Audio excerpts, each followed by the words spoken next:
LITTY, get me out of Hey! Yeah. If you haven't seen episode 1 or 2 so far, go and check out my recent video which I dropped yesterday, because I'm spilling the tea. Like, what? I'm spilling the tea. Like, come on now. Anyways, so from episode 2, Babatunde, our good friend, he had a task, a challenge to do, right? And you want to tell them what the challenge was? Yes, the challenge was very scary. On his behalf. And Anton, they were loving every minute of it. Well, the challenge was where he had to go up into the air. 100 feet high. 100 feet high. Would you do that? No, I would not do that. Nuts. And while he was up in the air, the 2 spirals, it was like a big tower thing, but it was split in 2. He had to walk around them, and it was moving, and pick up the stars and put them into his pouch. Plus, guys, it was pouring down. When I say pouring, I mean gushing. Pouring down with rain, yeah?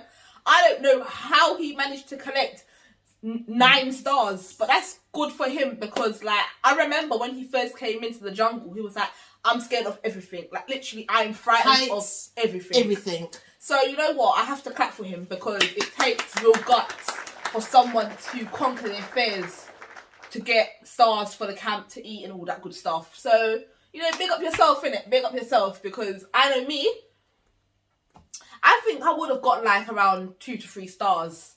But 9 stars, blood, that's good. He's a G. Yeah, that is definitely good. I was like, big up to you, Babatunde. Yes, big up to you. Yes.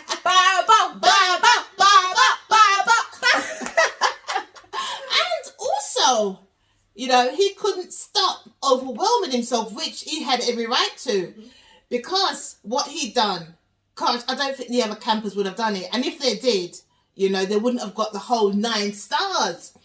Anyway, and it's not fast forward. Okay. You were just fast forward. And also, I do want to say, before he went to do the whole challenge thing with Anton Deck, that his team members were supportive. It was so nice. Everybody was cheering him on. I was like, yes, go on, woo! They were supporting him at the end of the day. And they weren't even worried about the food, because everybody has their fears, and they all knew that he had a fear of heights and so forth. He's got a fear of everything. But like somebody said, in the jungle, it doesn't matter how many stars you bring back. It could be 2 or 3, doesn't matter. But I feel like he thought, right, I need to go and get this food.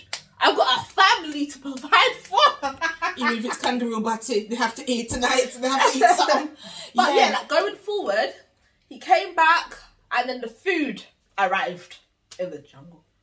It was like a party when he went back, because everybody was cheering him and everything. They didn't care what he got, but when he said that he got 9, everybody was jumping up. They were like, even I was happy for him. Which happy too. I was over the moon. Anybody would think that I was in the jungle and yourself was in the jungle, because I was so overwhelmed. If you heard the people like, woo, yes, Babatunde, we yes. were cheering as if like there's no tomorrow. All what we needed was a champers. Yeah, definitely.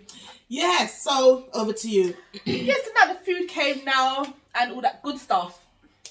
If you saw what we said previously in episode 1 and 2, we said that there's going to be some type of confusion with the cooking situation. Take it away, little mummy. Take it away. Okay. So the food came down. I've forgotten what it was, but it was some sort of animal butty or something. No, I think it was kangaroo fingers. It was kangaroo. I think it was something to do with fingers. Fingers, but they look yuck. But anyway, they're in the jungle. And of course, Charlene, she was sort of in it, but not in it, because the other guys, with the other members, they participated. But then there was a bit of a conflict again.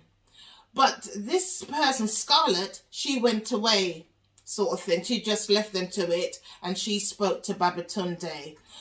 And really and truly, she should have spoken to Charlene about the whole situation, because that's like Chinese whisper, because it could come back, and it could also sound right. I mean, wrong, sort of thing. Them right, them wrong. Yeah, you know what I mean? It could sound wrong in the terms that everybody's big people and big man in the house, I mean, in the jungle, and they're acting like that. But it is going to happen. Conflict is going to brew. But Charlene is giving people the benefit of the doubt to do things. She's a leader. Of course she's a leader. But she will have to just humble herself and just settle down. But George now, on the other hand... Our friend George. Our friend George. Can you imagine? Come, Camellia. Hey! How's that going? We had to give a little jingle there. Yeah, George is saying to her, to Charlene direct, that she's a leader. But you know what? I feel like George is scared of strong people, like strong people who's got a strong... Yeah, I thought you were going to say, but anyway. Yeah. We can't say that on now. No, I feel like George is scared of anyone who's very strong, like within themselves, and who knows themselves, and who he can't talk down to. He's frightened of that, so he's like... He just has to humble himself and choose his words very, very wisely indeed. Because Charlene, you might look at her and think that she's like... She's a strong woman, She's a strong, independent woman. Very and she's strong. Not going to take no nonsense. Because, hey... Say no more, say no more. There's quite a few strong contestants in the house, and George knows who he can pick and niggle on. You know, but the food came down and everybody ate. I've forgotten how the food went, but everybody enjoyed themselves, especially Owen. He really indulged in his food because he was even saying that he could yum it all up. Yeah. When he said that, I was like, fam, what's going on here? Has he got black in him? Like, what's going on? You know, they've done a few challenges also last night where they had the RV caravan parked up behind the telephone booth. You know, they had to get keys. Well, one person had to distribute the keys out. Do you want to continue with that? And then there was one big box, right?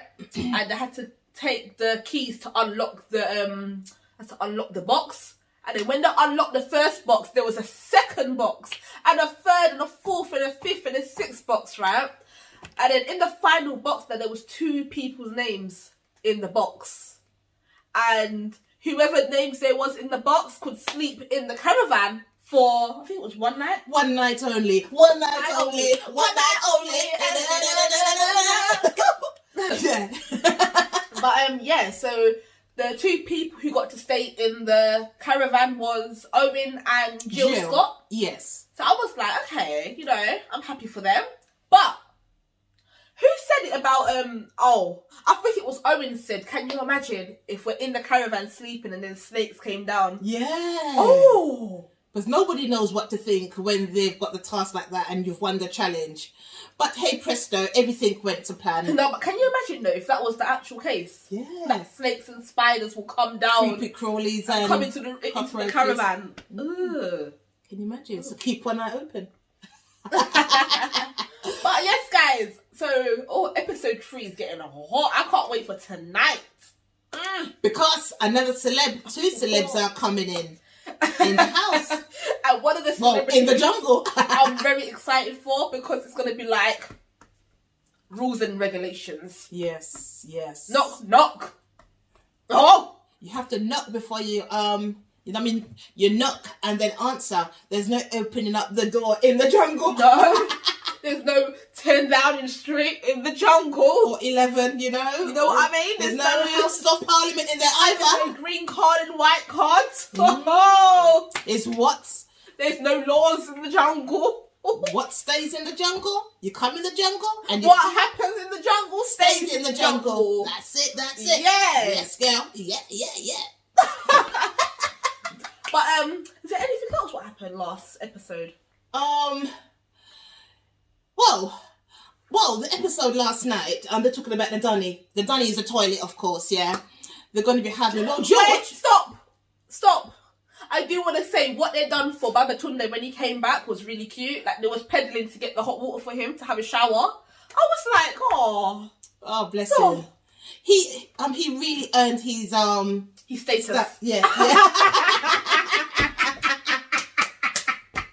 Stop it! Can you imagine? I think he's getting that from last night, but he had the fear in him. So good on him. Good on you. Good on you. Yeah, it was really good. Round of applause. I wonder who they're gonna choose next. I wonder. I hope it's Boy George. I really do, because he claims that he ain't scared of nothing. So you got to put him to the ultimate test. What do you think? But back to the dunny. Yeah, back to the dunny. George said last night is like he's just saying things which he feels. He wants responsibilities, yeah? Responsibilities is where you get up in the morning and you do things which need doing. You don't need to be told what to do if you're a grown-ass person at the end of the day. Then he's saying to Charlene, oh, you should tell me what to do. You should tell me. I'm thinking, 1 minute you don't want nobody telling you what to do, and next minute you want somebody to tell you what to do. Make up your mind. It doesn't make no sense, because I'm like, if you see something needs to be done, you do it. Like, you don't just wait and wait until it don't get done, until someone has to tell you to do it, and then you're getting upset with them. It's like, make up your mind. It's either one or the other. Because it's like he's controversing himself. It's like he's backtracking on whatever he said from previously. Do you realise that? Basically, he don't want nobody else to tell him what to do. And I'm like, how do you work in your house? Because I'm pretty sure if you're at home in your house and you see something needs to be done, you're going to do it straight away and not be like, I'm going to wait around until somebody comes around and tell me to do it. Because I don't think so. Because if things need doing here, I do it. Vice versa. Or you do it. You know, because I'm not going to be living in a dirty house. Especially my dunny's dirty. I'm going to clean it every day, as you know. And I've done it this morning, by the way. But it's just crazy, isn't it? It's absolutely crazy. Because he's on one right now. He wants to do things, but he wants to be told, which I find pretty stupid. And Charlie's not going to tell anybody what to do, because nobody's got no authority in the jungle. Everybody's their own person. Everybody's got their own mind. So he should be thinking for himself. But just to show that he's a weak contestant who can't think for himself. Can't think on his feet. He needs to see other people do something before he can contribute or do it as well. Which is very poor. Which is dumb. Because it's like a family in the jungle right now. And everybody should be contributing. But it's like we have to watch tonight's episode to see what are going in it, you see? Because it's going to be lit. I'm just like, you know, everybody's just Tim Tyndall. Is it Tim? No, Mike. It's Mike. Sorry, Mike. Tim. You would have laughed at me yesterday. I know, Mike Tyndall is just getting on with it. He's a smooth operator. I need this damn hair. Yeah, anyway now. Yeah, so far so good. But I'm so pleased for Babatunde. He just done his shit last night. Really did. You know, good on you. And I can't stop saying that. So whoever's up for tonight's challenge, so be. Well, we already know. Yeah, we already know. The two people who are coming in tonight, they're up for a challenge. So the whole jungle now, they can just relax themselves for the whole day and just chill. You know, and drink their beer and their curry goat. But yes, guys, if you enjoyed episode 3 of I'm a Celebrity, Get Me Out of Here behind the scenes, just make sure you like, share, comment, subscribe, turn on the post notification bell, and make sure you subscribe. And make sure you subscribed, comment, and do all that good stuff. Yeah, and we will see you in the next video.